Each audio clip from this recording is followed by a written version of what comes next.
Hey yo bre, welcome back to Jiwa Buana Open the World.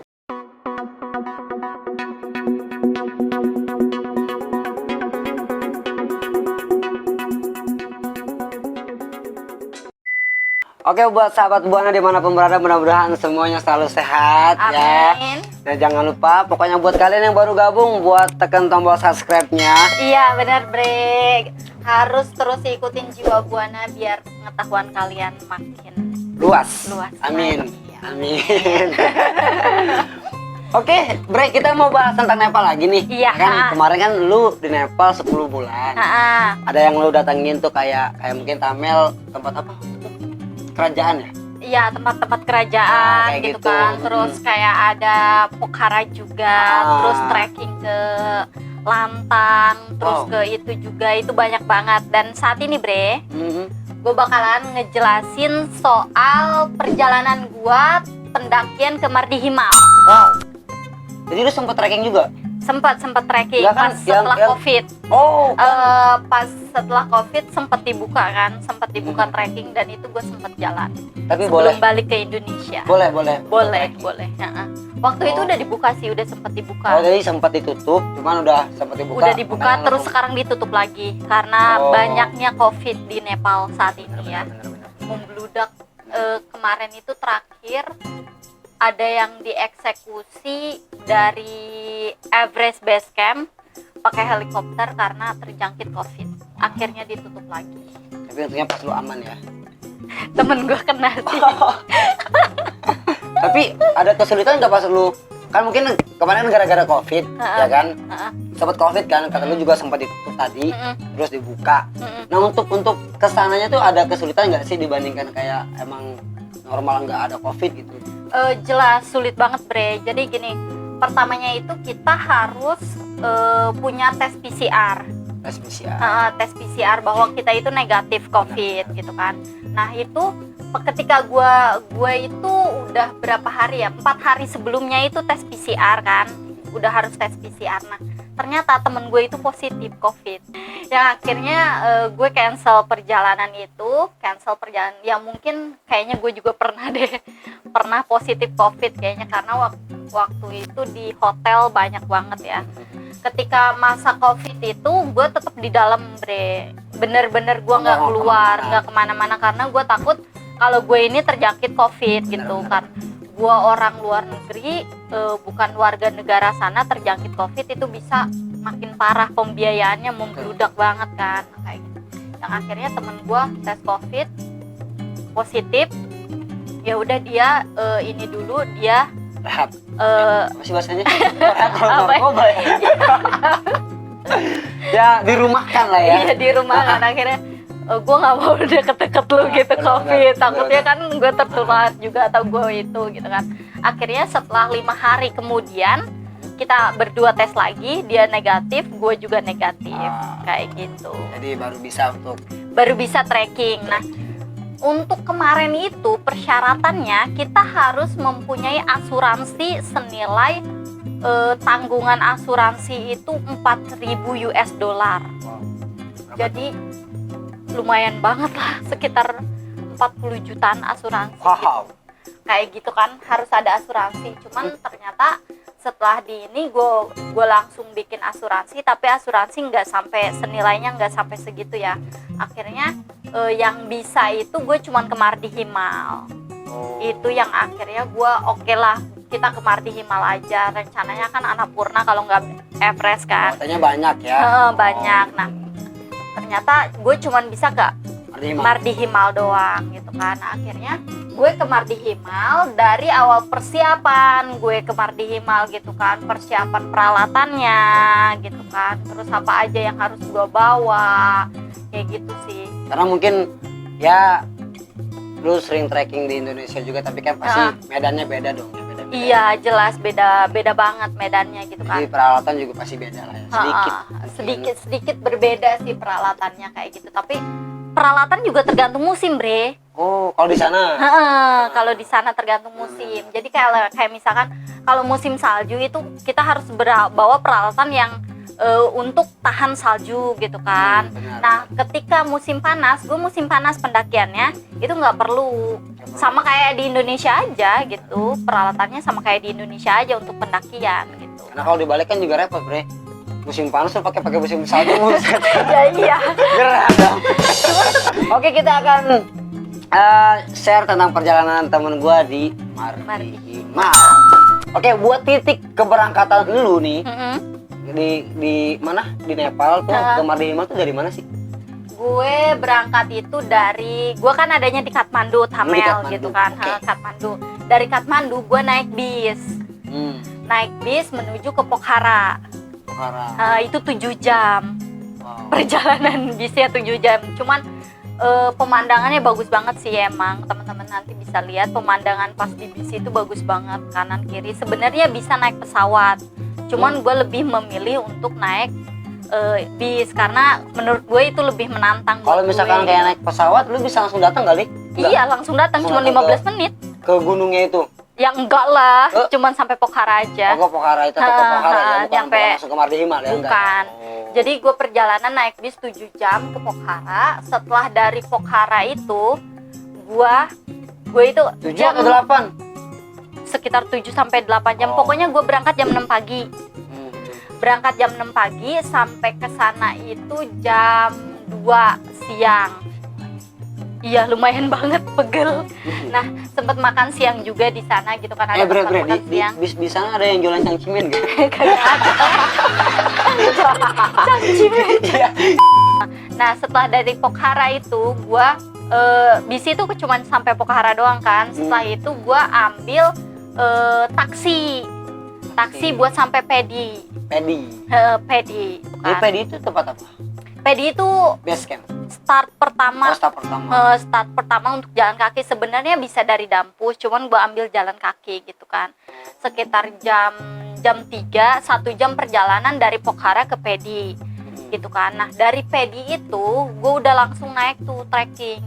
Jadi dari Kathmandu 1 harian gue udah langsung naik trekking tanpa istirahat lagi. Gitu. Biasanya orang-orang itu perjalanan 6 hari sampai 7 hari. Dan gue cuman menempuh perjalanan 4 hari. Dua hari lagi itu bener-bener ngebut banget. Nah, setelah jam 6 itu pas banget maghrib, gue sampai ke Pedi. Dari Pedi itu jalan 1 jam ke Dampus, bre. Jadi sekitar jam 7 itu gue sampai ke Dampus dan gue ngerasa Dampus itu keren banget deh. Jadi kayak apa ya, perkampungan kecil, view-nya itu view Macapuchare yang freestyle gitu. Macapuchare itu apa sih maksudnya? Macapuchare itu apa namanya? Maca itu artinya tuh ekor ikan. Macapuchare itu ekor ikan pokoknya. Macapuchare ekor ikan. Kalau enggak, kalau Englishnya itu dipanggilnya fishtail. Jadi gunung itu menyerupai ekor ikan. Oh, bentuknya. Wow. Terus kita itu bisa ngelihat Annapurna 1, Annapurna South, Annapurna 2, Annapurna 3. Berarti banyak tuh anaknya. Banyak banget view-nya itu keren banget sih. Nah, dari situ di Dampus itu gue istirahat tidur. Itu di hotel yang gue ngerasa gue pengen tinggal lama di sini gitu. Itu masih ada hotel? Ada, kita trekking ke Nepal itu full hotel. Nggak bikin tenda. Enggak. Di sana itu setiap base camp ada hotel. Jadi kita ada di hotel terus. Hotelnya bentuknya kayak mana? Kayak rumah-rumah gitu. Oh, masih kayak kalau di kita kayak villa gitu kali ya? Kayak villa kayak gitu. Di sana ya guest house gitulah. Oh iya. Kayak gitu. Itu tempatnya enak banget, kayak gue ngerasa gue pengen tinggal di sini. Nggak mau pulang ya? Selamanya nggak mau balik. Nah, di situ gue istirahat, gue makan. Karena memang Nepal itu lagi lockdown, tutup break. Yang akhirnya kita bisa pesen sih sama si ibunya gitu kan, mau pesen apa.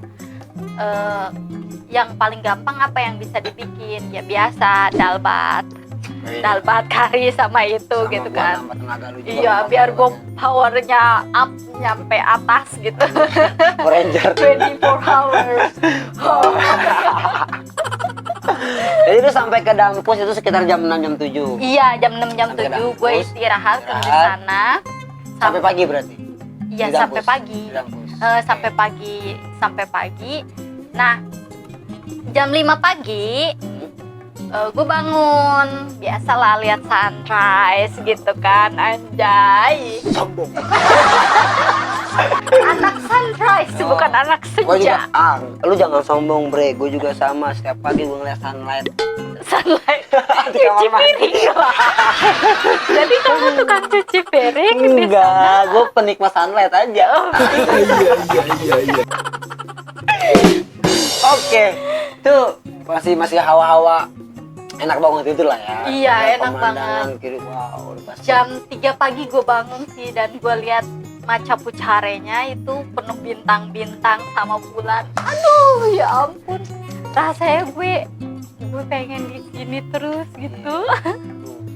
Doain ya, semoga gue bisa ke sana. Sama lu juga tapi Amin. biar kan lu kan udah tahu di sana gue jadi enak lah. Siap.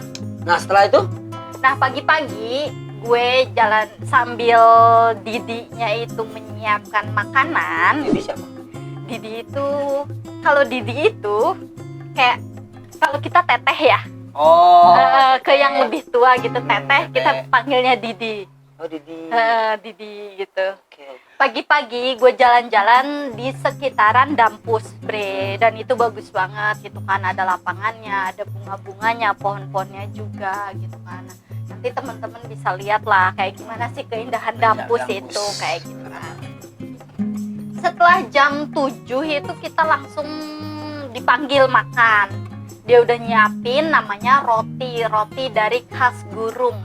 Itu gue nyobain, ya rotinya gede banget dari khas Gurung. Kita makan roti buat sarapan. Itu tuh bre yang kadang gue pengen banget traveling tuh kayak sesuatu yang emang belum pernah gue makan di sini atau sesuatu yang belum pernah gue temuin di sini gitu. Gue bisa temuin di tempat lain gitu. Iya, itu bener banget bre. Jadi lu bisa ngerasain di satu tempat itu makanan mereka itu seperti apa dan rasanya seperti apa gitu. Itulah enaknya. Makanya traveling. Ya besok Kerja mulu. besok gue traveling ke daerah Cisauk. Pusing banget perjalanan. 30 menit ya.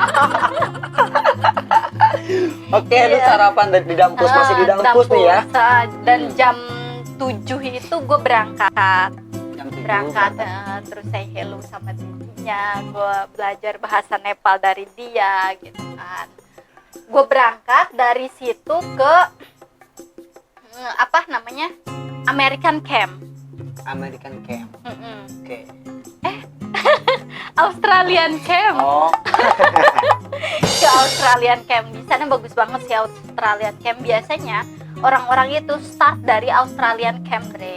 Karena di sana ada bisa naik bis sampai Australian Camp. Gitu. Tapi gue dari bawah. Emang nyebelin itu temen gue sih. Kenapa nggak dari Australian Camp ya? Ngapain coba capek-capek dari Pedi? cuman kan kayak mungkin sedikit Beda, sensasi iya juga. sensasinya beda Nah, sih. biar lu tuh orang pertama kesini atau misalkan lu baru kesini, Heeh. gua kayaknya nih gua kasih lu yang lebih menarik. Iya sih emang kayak gitu. Mungkin kata temen gue juga kayak gitu kali ya, biar gue ngerasain oh iya Pedi itu kayak gini, Dampus itu kayak gini. Ketika nanti gue bawa orang, gue udah tahu jalurnya kayak gitu sih. Nah, tadi kan lu dari Dampus lu ke Australian Camp. Iya. Nah, setelah itu lu kemana lagi? Dari situ gue jalan Australian Camp itu lumayan panjang bre treknya. Cuman dia masih enak, masih landai kayak lapangan luas. Habis itu tanjakan dikit gitu kan. Masih permulaan. Nggak langsung terjun. Nggak langsung gitu kan, datar terus nanti turunan, naik lagi, turunan lagi, itu masih enak bre. Nah di situ gua berangkat jam 7 sampai jam 12 itu di Potana. Potana, gue makan siang Dari di Dampus sana. ke Potana? Dari Dampus ke Potana, gue makan siang di Potana itu. Di Potana juga bagus, itu ada masih ada guest house gitu kan, kayak hotel gitu, kayak hotel gitu. Nah gue makan siang di sana. Nah bre, yang di Nepal ini semakin tinggi tempatnya itu akan semakin mahal harga makanannya. Oh, gitu ya. Iya. Jadi karena mereka kan semakin sulit untuk mencapai sana. Itu dia. Kayak gitu. mau nggak mau lu.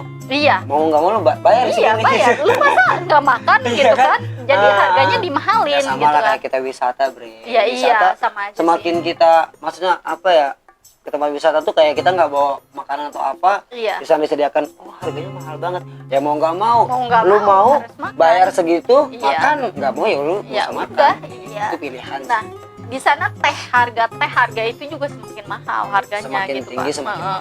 Nah, di sana gue masih sama makan dalbat lagi biar kuat. Lu lapar kayaknya.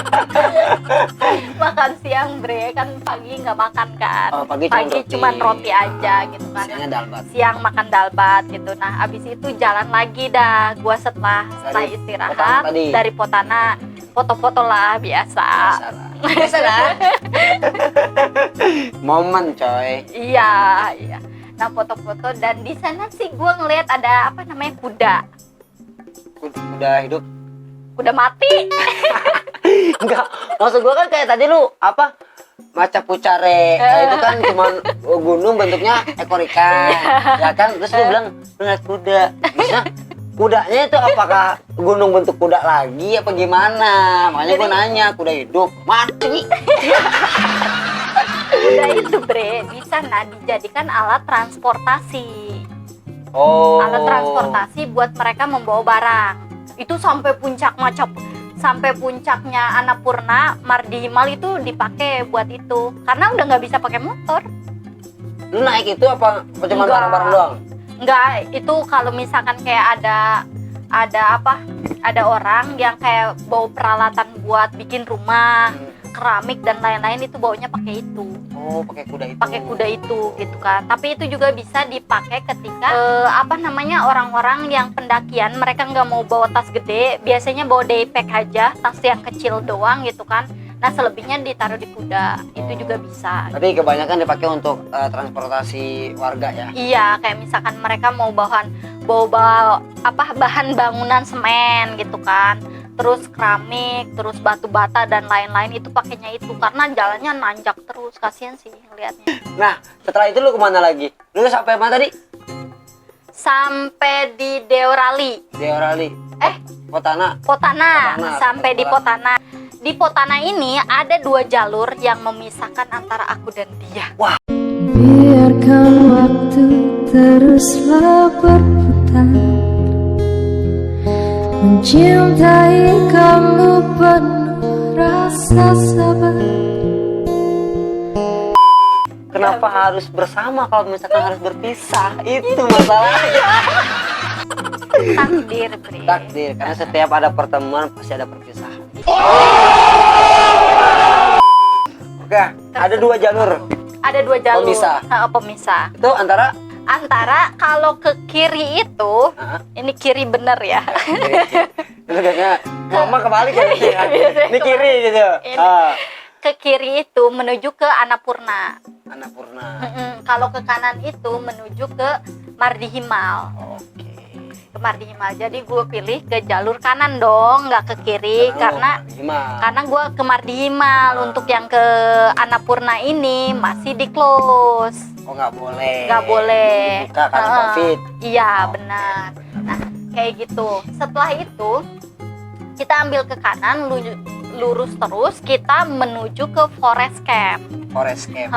Ke forest camp. Jadi perjalanan selama dari jam 12 pokoknya, jalan jam 1 sampai sana itu jam 7. Sampai sana jam 5.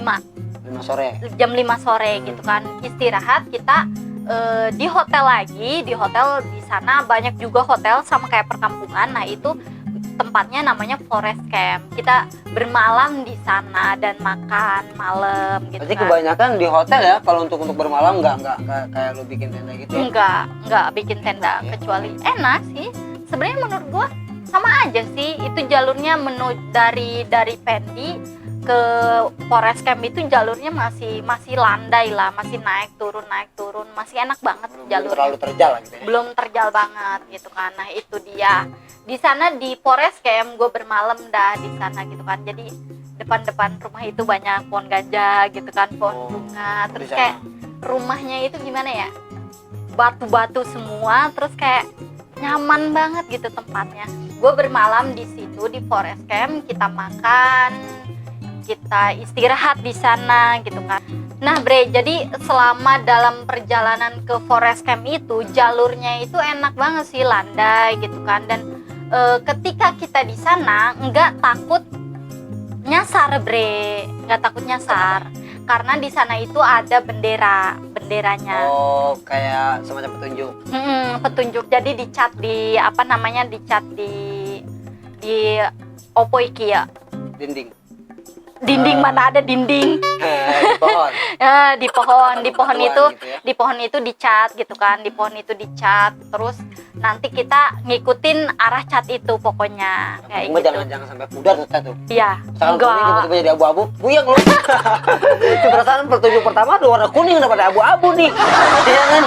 Bukannya ke Mardihima jadi malah ke mana Martapura dibuyang lagi.